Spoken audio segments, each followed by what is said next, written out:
नमस्कार, स्वागत है आप सभी का डीडी न्यूज के इस खास बुलेटिन एक्सप्रेस 100 में, जहां हम आपके लिए लेकर आते हैं राजनीति, मनोरंजन, देश दुनिया, खेल और व्यापार जगत की सभी बड़ी खबरों को एक्सप्रेस यानी फटाफट अंदाज में। मैं हूं कृतिका। तो चलिए शुरुआत करते हैं एक्सप्रेस 100 की और देखते हैं खबरें तेज रफ्तार से।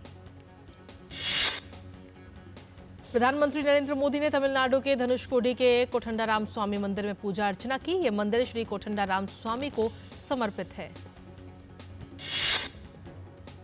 कोठंडाराम स्वामी मंदिर धनुषकोडी में स्थित है। ऐसा कहा जाता है कि यहीं पर विभीषण पहली बार प्रभु श्री राम से मिले थे और उनसे शरण मांगी थी।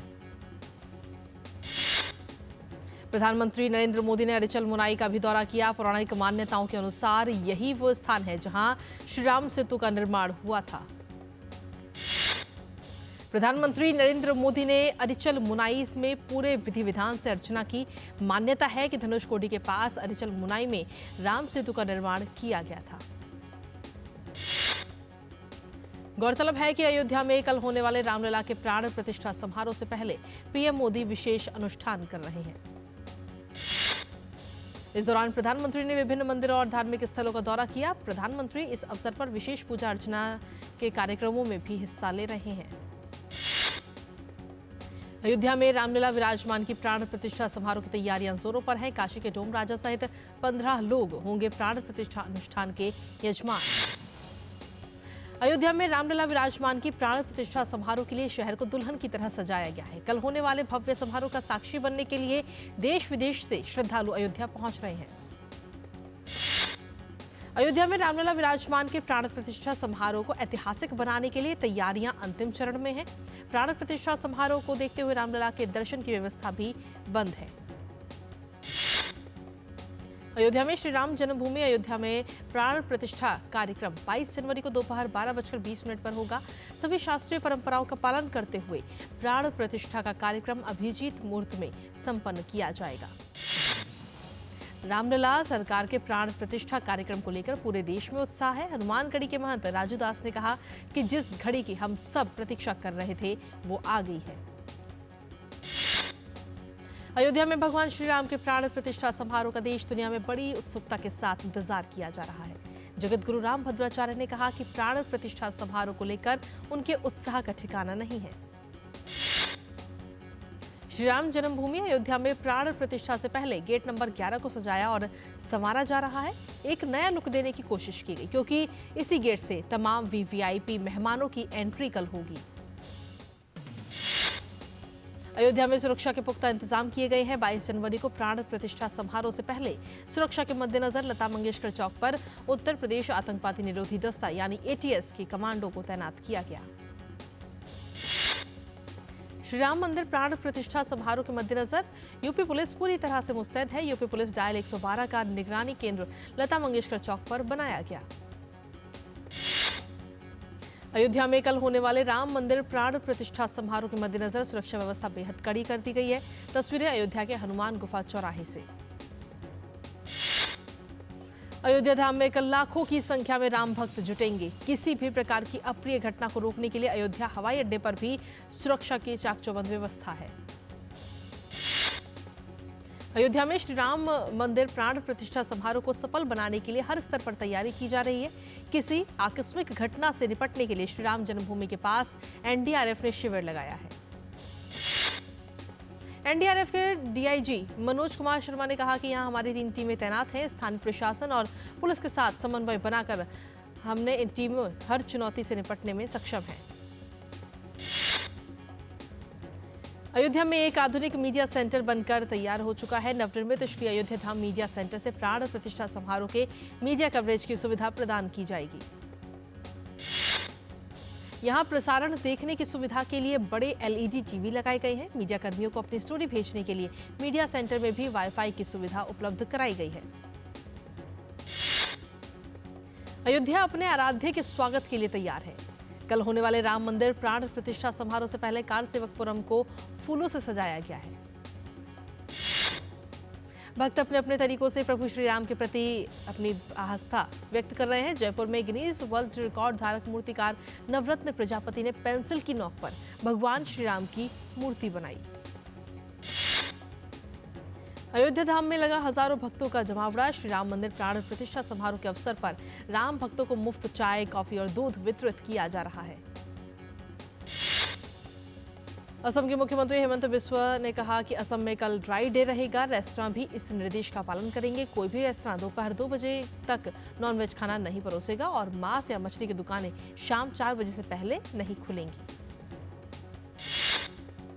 केंद्रीय गृह एवं सहकारिता मंत्री अमित शाह आज छत्तीसगढ़ के दौरे पर रहेंगे। इस दौरान गृह मंत्री रायपुर में कई कार्यक्रमों में शिरकत करेंगे। केंद्रीय गृह एवं सहकारिता मंत्री अमित शाह आज दोपहर तकरीबन 2 बजे छत्तीसगढ़ में वामपंथी उग्रवाद की समीक्षा बैठक में हिस्सा लेंगे।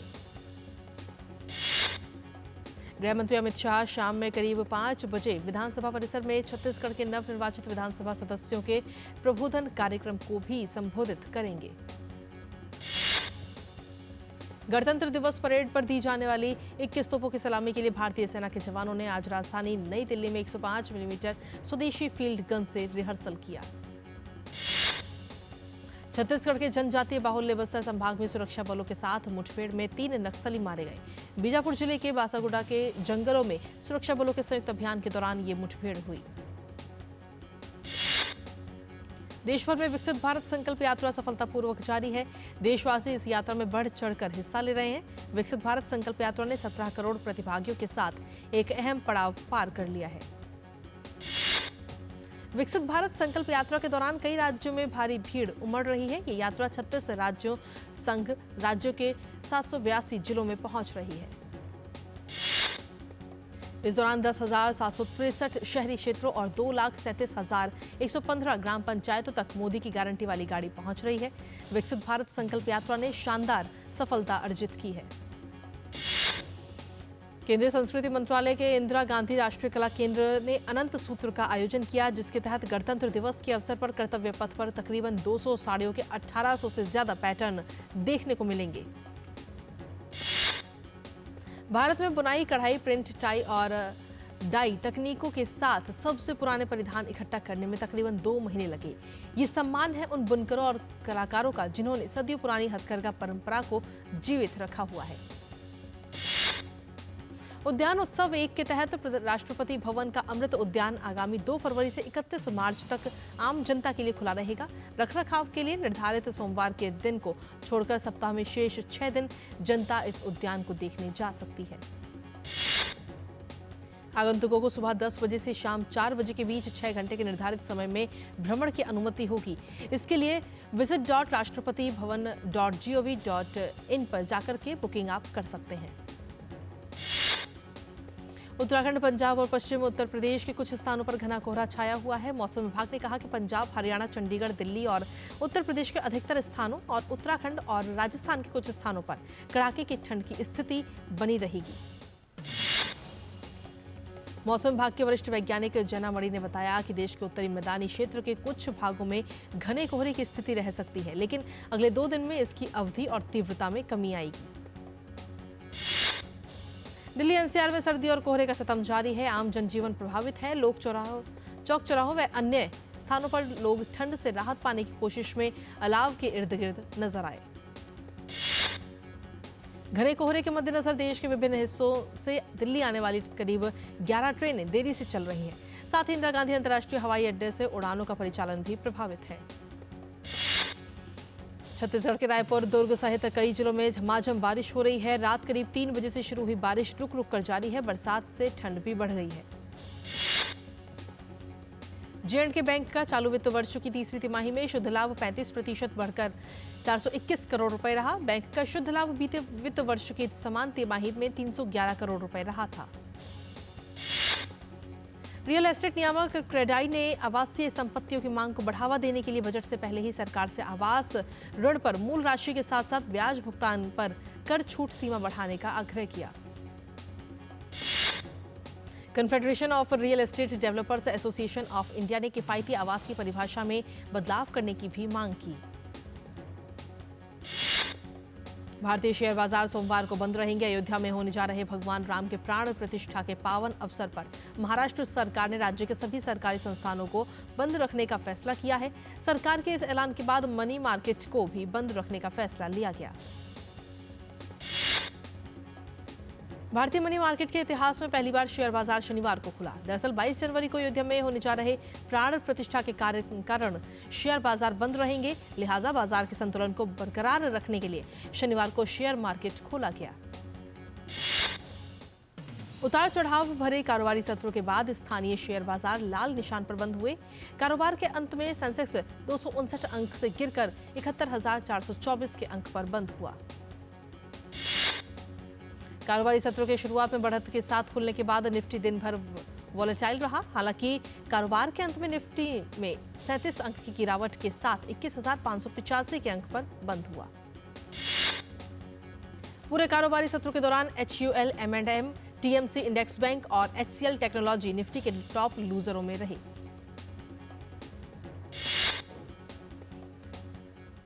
और खबरों का सिलसिला DD न्यूज पर यूं ही लगातार जारी। एक्सप्रेस 100 में फिलहाल वक्त एक छोटे से ब्रेक का, आप बने रहिए हमारे साथ। पिताजी, हम कभी जे घर में पाइप क्यों नहीं लगाए? पिताजी, जे घर जी मैंने लगाया था। कब? जब विशंभर बबलू हुआ करता था। और कब तक चलेगा जे? बेटा अब ये विशंभर का तो नहीं पता, लेकिन ये पाइप चलेगा। फिनोलेक्स पाइप्स, पीढ़ियां बदलेंगी, पाइप नहीं। तू ही तो मेरा दिल है जीत पाया, Amul the taste of India. हर एक कदम पे तूने साथ है निभाया, Amul the taste of India. तुझसे ही मान हमारा, तुझसे ही शान है, तू ही तो है देश हमारा, तुझसे ही स्वाद है, Amul the taste of India. Modi सरकार की गारंटी, हर घर पहुंचेगा नल से जल। अब तक 13.5 करोड़ से अधिक नल कनेक्शन। हमारा संकल्प विकसित भारत। सुप्रीम के 9000 से भी ज्यादा प्लम्बिंग एंड ड्रेनेज प्रोडक्ट्स और वाटर टैंक्स बने हैं quality raw materials and innovative design से। सुप्रीम टोटल पाइपिंग सोल्यूशन, जीवन भर का साथ। ये नया भारत है, कभी हंसता कभी हंसाता है, हिसाब का पक्का है। जियो पेपर प्राप्त हुए। लड़ता है, झगड़ता है, पर आगे बढ़ता है। जो अपने दिल की सुनता है, खुल के बात करता है, सबको साथ लेकर चलता है। इस भारत की अलग ही पहचान है। जुड़े नए भारत से, जियो भारत से। और ब्रेक के बाद एक बार फिर से स्वागत है आप सभी का। वापस रुक करते हैं एक्सप्रेस 100 का। चालू वित्त वर्ष की तीसरी तिमाही के नतीजों की घोषणा के बाद BSE पर रिलायंस इंडस्ट्रीज के शेयर 0.80% की गिरावट के साथ 2,713.20 रुपये पर बंद हुए। वित्त वर्ष की तीसरी तिमाही में कोटक महिंद्रा बैंक का एकीकृत शुद्ध लाभ 6.75% बढ़कर 4,264.78 करोड़ रुपए हो गया। बैंक द्वारा जारी एक आधिकारिक बयान में इसकी जानकारी दी गई। सार्वजनिक क्षेत्र की इरेडा का शुद्ध लाभ चालू वित्त वर्ष की तीसरी तिमाही में 77% उछाल के साथ 355.54 करोड़ रुपए रहा। संस्थान ने एक आधिकारिक बयान में इसकी जानकारी दी। चालू वित्त वर्ष की तीसरी तिमाही में यूनियन बैंक ऑफ इंडिया का शुद्ध लाभ 60% उछाल के साथ 3,590 करोड़ रुपए पर पहुंच गया। बीते वर्ष की समान अवधि में बैंक का शुद्ध लाभ 2,249 करोड़ रुपए दर्ज किया गया था। श्री राम मंदिर अयोध्या प्रसाद के नाम से मिठाई बेचने पर केंद्रीय उपभोक्ता संरक्षण प्राधिकरण ने अमेजन को नोटिस भेजा है। नोटिस मिलने के बाद अमेजन की ओर से कहा गया कि कंपनी की ओर से उन सभी विक्रेताओं के खिलाफ कार्रवाई की जाएगी जो प्रसाद के नाम पर ग्राहकों को भ्रमित करेंगे। कथित कदाचार के मामले में इस्पात मंत्रालय ने सख्त कार्रवाई की है। मंत्रालय ने इस्पात कंपनी सेल के 2 बोर्ड स्तर के अधिकारियों और लौह अयस्क कंपनी NMDC के एक निदेशक को निलंबित कर दिया है। साइबर अपराधियों ने पेटीएम पेमेंट बैंक को निशाना बनाते हुए 1.15 करोड़ रुपए की धोखाधड़ी की। कंपनी द्वारा शिकायत दर्ज कराने के बाद पुलिस ने 136 अज्ञात आरोपियों के खिलाफ मुकदमा दर्ज किया। Zee entertainment enterprises limited Max entertainment के साथ अपने $10 अरब के विलय समझौते को सफलतापूर्वक पूरा करने की दिशा में काम कर रही है। कंपनी ने एक आधिकारिक बयान में इस बात की जानकारी दी। मशीनरी बनाने वाली कंपनी मेगाथर्म इंडक्शन का आरंभिक सार्वजनिक निर्गम 25 जनवरी को खुलेगा। कंपनी द्वारा आईपीओ के लिए प्राइस बैंड को 100 से लेकर 108 रुपए प्रति शेयर तय किया गया है। कंपनी द्वारा जारी बयान के अनुसार आईपीओ से मिलने वाली राशि का उपयोग फैक्ट्री शेड के निर्माण और अतिरिक्त फैक्ट्री और वर्किंग कैपिटल की जरूरतों को पूरा करने के लिए किया जाएगा। सेवानिवृत्ति कोष का प्रबंधन करने वाले निकाय ईपीएफओ ने नवंबर 2023 में शुद्ध रूप से 13.95 लाख सदस्य जोड़े। मेक्सिको और चिली ने संभावित अपराधों पर अंतर्राष्ट्रीय आपराधिक न्यायालय में इजराइल और हमास के बीच चल रहे संघर्ष के बाद हिंसा में वृद्धि पर चिंता व्यक्त की। मैक्सिकन राष्ट्रपति एंड्रेस मैनुएल लोपेज ओब्रेडोर ने कहा कि ये कदम निर्दोष जीवन की रक्षा की वकालत करता है और संघर्ष में शामिल किसी भी समूह का पक्ष नहीं लेता। ईरान के राष्ट्रपति इब्राहिम राइसी ने सीरिया में 5 ईरानी रिवॉल्यूशनरी गार्ड्स के हमले पर कहा कि इजराइल के अपराध अनुत्तरित नहीं छोड़े जाएंगे। गजा में हमास के खिलाफ चल रहे युद्ध के बीच शनिवार को एक बार फिर प्रधानमंत्री बेंजामिन नेतन्याहू की सरकार के खिलाफ जमकर विरोध प्रदर्शन देखने को मिला। हजारों इजरायली राजधानी तेल अवीव में इकट्ठा हुए और पीएम नेतन्याहू पर देश की सुरक्षा को खतरे में डालने और फिर से चुनाव कराने की मांग की। अमेरिका पहुंचने की उम्मीद के साथ सैकड़ों प्रवासी होंडुरास के सैन पेड्रो सुला शहर से अमेरिकी सीमा की ओर बढ़ रहे हैं। अपने परिवारों के साथ यात्रा करने वाले कई प्रवासियों ने कहा कि नौकरियों की कमी और कठिन जीवन यापन की स्थितियों के मद्देनजर वो प्रस्थान कर रहे हैं। विदेश मंत्री एस जयशंकर ने संयुक्त राष्ट्र प्रमुख एंटोनियो गुतेरेस और ईरान एवं श्रीलंका सहित कम से कम 6 देशों के नेताओं से मुलाकात की। साथ ही उनके साथ द्विपक्षीय संबंधों और क्षेत्रीय एवं वैश्विक महत्व के मुद्दों पर भी चर्चा की। विदेश मंत्री एस जयशंकर ने बांग्लादेश के नवनियुक्त विदेश मंत्री मोहम्मद हसन महमूद से मुलाकात की और दिनों दिन मजबूत हो रहे द्विपक्षीय संबंधों की सराहना की। पाकिस्तान के पूर्व प्रधानमंत्री इमरान खान की पार्टी पीटीआई के सोशल मीडिया मंचों पर आयोजित एक कार्यक्रम के दौरान इंटरनेट सेवा बुरी तरह बाधित हो गई। नवाज शरीफ और उनके परिवार के सदस्यों के खिलाफ अभद्र भाषा का उपयोग करने व पार्टी के झंडों व पोस्टरों को फाड़ने के आरोप में एक वकील सहित कम से कम 8 लोगों को गिरफ्तार किया गया। डोनाल्ड ट्रंप ने अपनी रिपब्लिकन पार्टी से राष्ट्रपति पद का उम्मीदवार बनने की दौड़ में शामिल भारतीय अमेरिकी निकी हेली को उपराष्ट्रपति पद की प्रत्याशी के तौर पर चुनने के विचार को खारिज करते हुए कहा कि उनमें इस पद के अनुरूप क्षमता नहीं है। खेलो इंडिया यूथ गेम्स में तमिलनाडु के जुड़वा भाई देवेश और सर्वेश ने रिदमिक योगासन में तमिलनाडु के लिए स्वर्ण पदक जीता। वहीं खेलो इंडिया यूथ गेम्स के महिलाओं की तलवारबाजी स्पर्धा का स्वर्ण पदक खनक कौशिक के नाम रहा। खिताबी मैच में खनक ने हिमांशी नेगी को 15-9 से हराया। खेलो इंडिया यूथ गेम्स में पुरुषों की तलवारबाजी में एनब्लेस गोविंद ने स्वर्ण पदक जीतने में सफलता हासिल की। केंद्रीय खेल मंत्री अनुराग सिंह ठाकुर ने कहा कि खेलो इंडिया का मंच लगातार देश में खेल के विकास में अहम भूमिका निभा रहा है।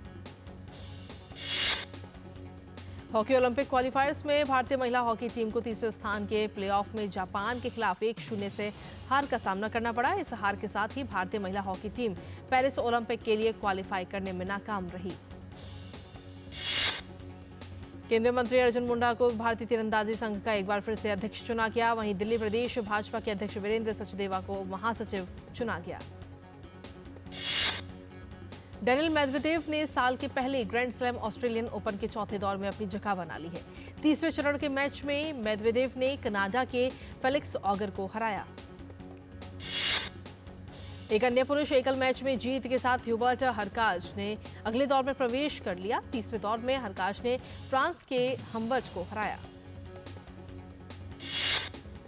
ब्रिटिश टेनिस खिलाड़ी कैमरून नॉरी ने अपनी जीत का सिलसिला कायम रखा। ऑस्ट्रेलियन ओपन के तीसरे दौर में नॉरी ने कैस्पर रड को हराया। स्पेन के स्टार युवा टेनिस खिलाड़ी कार्लोस अल्कराज ने इटली के लोरेंजो सोनेगो को हराकर चौथे दौर में प्रवेश कर लिया। जर्मनी के अलेक्जेंडर ज्वेरेव ने ऑस्ट्रेलियन ओपन के चौथे दौर में अपनी जगह बना ली है। ज्वेरेव ने तीसरे दौर में अमेरिकी खिलाड़ी को पराजित किया। ऑस्ट्रेलियन ओपन में भारत के श्रीराम बालाजी और रोमानिया के विक्टर व्लाद की जोड़ी का सफर समाप्त हो गया है। श्रीराम बालाजी और विक्टर की जोड़ी को दूसरे दौर में हार मिली। बेलारूस की खिलाड़ी विक्टोरिया अजारेंका ने तीसरे दौर की बाधा पार कर ली। महिला एकल मुकाबले में अजारेंका ने जेलेना ओस्टापेंको को हराया। यूक्रेन की एलिना स्वेतोलिना ने ऑस्ट्रेलियन ओपन के चौथे दौर में अपनी जगह बना ली। स्वेतोलिना ने तीसरे दौर में स्विस खिलाड़ी को हराकर अगले दौर में प्रवेश किया।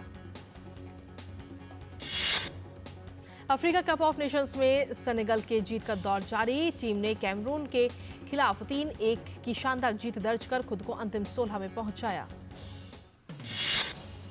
मिस्र के अफ्रीका कप ऑफ नेशंस ने अभियान को लगा तगड़ा झटका। टीम के स्टार खिलाड़ी मोहम्मद सलाह हुए चोटिल। सोमवार को कैप वर्डे के खिलाफ मुकाबले में नहीं उतरेंगे। ईरान की फुटबॉल एशियन कप के अंतिम 16 में पहुंच गई है। टीम ने हांगकांग को 1-0 से हराकर ये कामयाबी हासिल की है।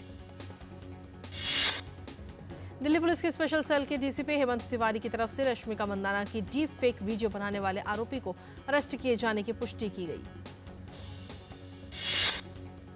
ओटीटी प्लेटफॉर्म पर बारहवीं फेल को देखने के बाद विकी कौशल ने अपने ऑफिशियल इंस्टाग्राम हैंडल पर एक लेटेस्ट स्टोरी शेयर की।